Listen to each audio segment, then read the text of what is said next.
السلام علیکم جی، میرا نام ہے مظہر حسین بودلا اور آج ہم ریپ اور بدفعلی کا فرق تلاش کریں گے۔ غلام رسول اپنے 8 سالہ بیٹے ارسلان کی اچانک گمشدگی پر بہت پریشان تھے۔ ارسلان کی والدہ اپنے ننھے لختے جگر کی غیر موجودگی میں شدید غم و غصے اور صدمے کی حالت میں تھی۔ معصوم بچے کی گمشدگی کی اطلاع جب رشتہ داروں اور عزیز و اقارب تک پہنچی تو سبھی پریشانی کے عالم میں ارسلان کو ڈھونڈنے نکل کھڑے ہوئے۔ محلے کی مساجد میں اعلان کروائے گئے، گلی کوچوں میں ڈھونڈنے کی کوشش کی گئی۔ غلام رسول نشتر کالونی کا رہائشی ہے اور یہ علاقہ فیروز پور روڈ پر واقع ہے، جو کہ بہت گنجان آباد علاقہ تصور ہوتا ہے، اور ایسے علاقے میں ایک بچے کو ڈھونڈنا بھوسے میں سوئی ڈھونڈنے کے مترادف ہے۔ ارسلان کی تلاش میں غلام رسول کے ساتھ اس کا 14 سالہ بیٹا فیضان بھی شامل تھا۔ تمام لوگ شدید دکھ اور پریشانی کے عالم میں مارے مارے پھر رہے تھے۔ کبھی وہ اسپتال پہنچتے تو کبھی تھانے، کہ کسی بھی طرح وہ اپنے لختے جگر کو ڈھونڈ سکیں۔ ارسلان کی ماں کے دل میں ہول اٹھتے۔ لاہور کی شدید سردی، اس کا بچہ گھر سے باہر، پتہ نہیں اس نے کھانا بھی کھایا ہوگا کہ نہیں، پتہ نہیں اس کے پاس سر ڈھانپنے کے لیے گرم ٹوپی اور پہننے کے لیے گرم کپڑے بھی ہوں گے یا نہیں، پتہ نہیں اسے گرم بستر بھی نصیب ہوا ہوگا یا نہیں۔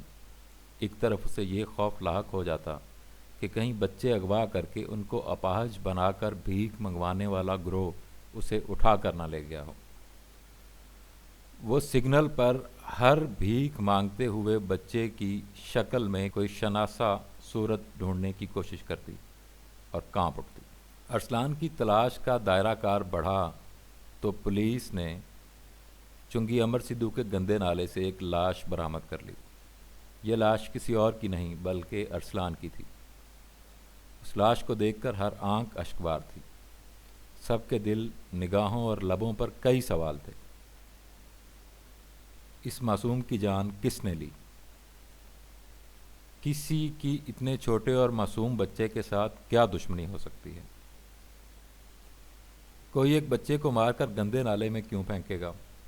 پوسٹ مارٹم میں بچے کے ساتھ زیادتی ثابت ہو گئی۔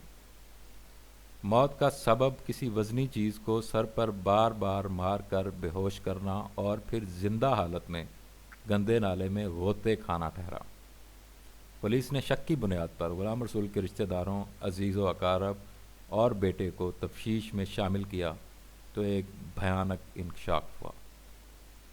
8 سالہ معصوم بچے کا قاتل کوئی ہوس پرست مرد یا جنونی قاتل نہیں بلکہ اس کا 14 سالہ بڑا بھائی فیضان نکلا۔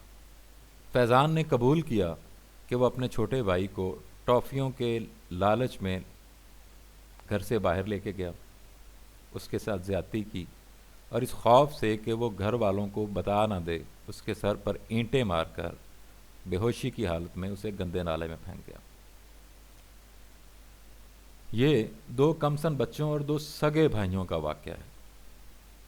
ہمارے ارد گرد ایسے بے شمار واقعات بکھرے پڑے ہیں، لیکن ہم اپنی خود ساختہ شرم و حیا فرسودہ نظام کی وجہ سے ان معاملات پر دیکھنا نہیں چاہتے، ان موضوعات پر بات نہیں کرنا چاہتے۔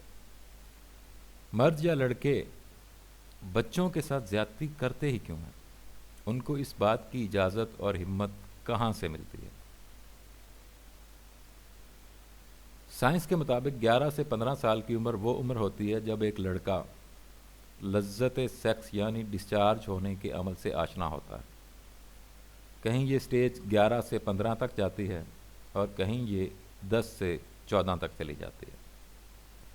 اس سٹیج میں آتے ہوئے بچے بجائے سیکس کی طرف رغبت اختیار کریں وہ کنفیوز ہوتے ہیں کہ ان کے جسم میں یہ تبدیلیاں کیوں ہو رہی ہیں، تب تک کہ جب تک وہ اپنی عمر سے بڑے لڑکوں کی محفل میں شامل نہ ہو گئے ہوں۔ ہمارے ہاں بچے بازی بہت عام ہے۔ ہر گلی محلے میں ایک یا ایک سے زیادہ بچے باز موجود ہیں، جسے لونڈے باز کہا جاتا ہے۔ یہ لونڈے باز خود کو بڑے شوق سے لونڈے باز، بچے باز یا شکاری کہتے ہیں۔ یہ وہ طبقہ ہے جو بجائے شرمندہ ہونے کے اپنا سر فخر سے بلند کر کے دوستوں یاروں کو بتاتا ہے کہ ہمیں یہ شوق لاحق ہے، اور معاشرہ بھی اسے صرف ایک کھیل، شوق، علت یا عادت کے طور پر ہی جانتا ہے۔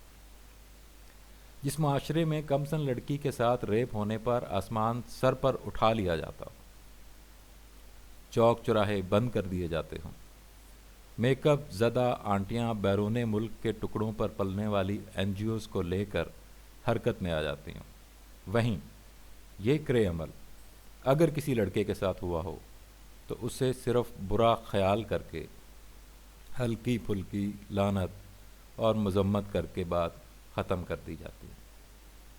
کم عمر لڑکی اگر کہیں کسی کے ساتھ لالچ میں، مجبوری میں، خوف میں یا اپنی مرضی سے سیکس کرے تو اسے گناہ، جرم اور غیرت کا قتل مانا جاتا ہے، لیکن یہی عمل اگر کوئی لڑکا لالچ میں، خوف میں، مجبوری میں یا اپنی خوشی سے کسی کے ساتھ کرے تو اسے عادت، علت، شوق یا مشغلہ تصور کیا جاتا ہے۔ جیسی سزائیں ایک لڑکی کے ساتھ ہوئی زیادتی پر رائج ہیں، ویسی ہی سزائیں ایک لڑکے کے ساتھ زیادتی پر رائج نہیں ہیں۔ ایک لڑکی کے ساتھ زیادتی ہونے پر اسے چھپایا جاتا ہے، کوشش کی جاتی ہے اسے کسی سے ملنے نہ دیا جائے، ہر ایک شخص اس لڑکی سے ہمدردی کرتا ہے۔ لیکن وہیں اگر یہ معاملہ ایک لڑکے کے ساتھ ہو تو گلی محلے، اسکول، کالج اور قریب کے لوگ اپنی باری لینے کے منتظر نظر آتے ہیں۔ میرے ایک ایسے ہی دوست ہیں جو یہ مانتے ہیں کہ رستے میں چلتے ہوئے کسی بھی خوبصورت لڑکے کی چال دیکھ کر وہ یہ جان لیتے ہیں کہ اسے مروانے کی عادت ہے۔ وہ بے دھڑک اس کے پاس گاڑی کھڑی کرتے ہیں اور پوچھتے ہیں کہ چلو گے۔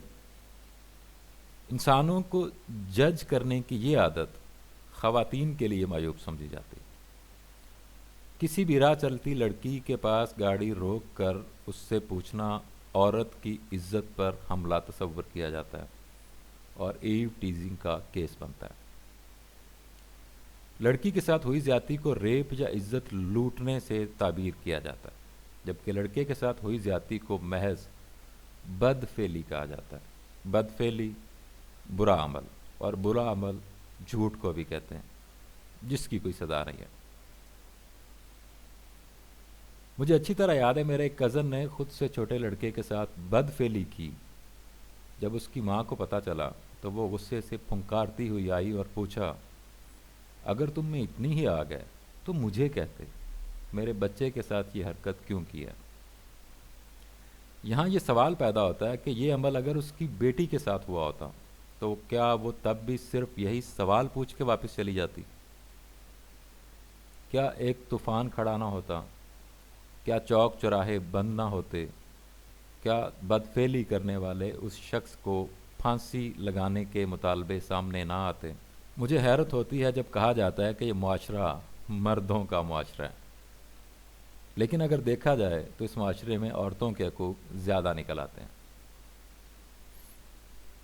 مرد رو نہیں سکتا، مرد کمزور نہیں ہو سکتا، مرد غصے کا اظہار نہیں کر سکتا، مرد غریب نہیں ہو سکتا، مرد کے ساتھ زیادتی نہیں ہو سکتی، اور اگر ان میں سے کوئی چیز بھی مرد کے ساتھ ہوئی ہے تو وہ پھر مرد نہیں ہو سکتا۔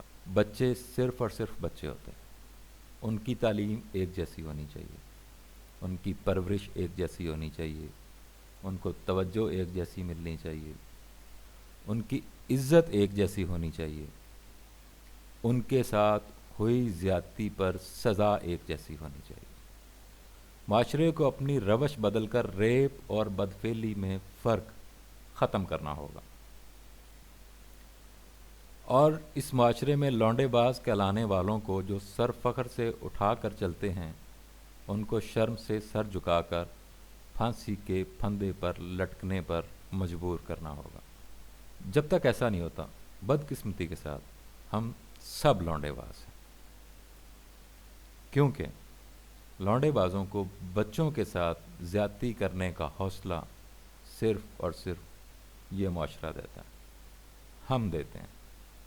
کسی بھی محفل کے اندر کوئی بھی بڑا مرد کسی بھی بچے کو مذاق میں کہہ سکتا ہے کہ تم مجھے بڑے اچھے لگتے ہو، اس کے گال چھو سکتا ہے، اس کو ٹچ کر سکتا ہے، اس کو دعوت گناہ دے سکتا ہے، اور ارد گرد بیٹھے تمام لوگ ہنستے ہیں، معزوز ہوتے ہیں۔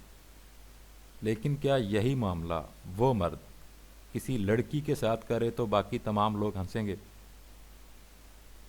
یہ سوال آپ کی طرف چھوڑتا ہوں۔ میرا نام ہے مظہر حسین بودلہ اور آپ دیکھ رہے ہیں انفوٹینمنٹ۔ آداب۔